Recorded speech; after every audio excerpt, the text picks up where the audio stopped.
Okay, let's talk about big shopping seasons. What comes to mind? I think Christmas is one, right? Halloween is actually really close to Christmas when it comes to volume of sales. But there's another big one that actually broke a record this year. It was the back to school shopping season. Yeah, and you might be thinking, really broke a record? Yes, over $41.5 billion in sales during that time. So you might be thinking, what is happening? They're buying more pencils? No, not really.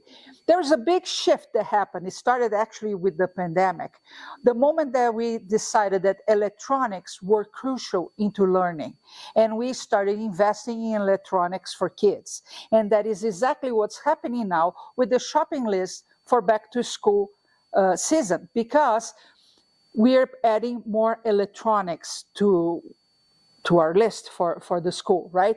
And that, of course, increased the volume or price and sales at the end. But it was not the only thing. The other thing is that because of the inflation, things also got a lot more expensive, like clothing, for example, that is necessary for school as well, and food as well. So those three items, the change during the pandemic into electronics being important into the classroom, to inflation concerning food and clothing, increased the prices of everything. So even though it was a very high ticket for the shopping season, $41 billion, it doesn't mean that it was comfortable for parents to buy, because money is actually getting tighter and tighter, and it doesn't mean a higher volume in sales, but the shift of the products that were bought during that season. You have to think about this, because in every single industry, we go through changes. And of course, after the pandemic, we're still seeing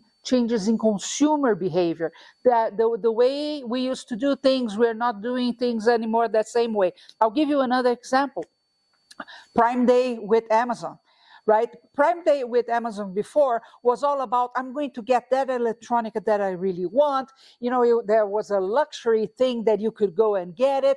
But because 68% of the population now are not spending money on things that they don't consider really necessary, crucial items for their home, Prime Day also changed. So now it's becoming that place where you find very good deals for the everyday items. So the company, as big as it is, with the amount of revenue that it has, had to shift the way it presents its Prime Day because the consumer behavior changed. And here's the takeaway for you today. It doesn't matter the size of the company. If there is a change in behavior, you will have to adapt. But the second thing is, once a human changes its behavior, it does not go back. So you better know how to adapt, and adapt fast, in order to succeed. Because if you keep waiting for things to be like they used to be, you're not going to go anywhere. I'm sorry.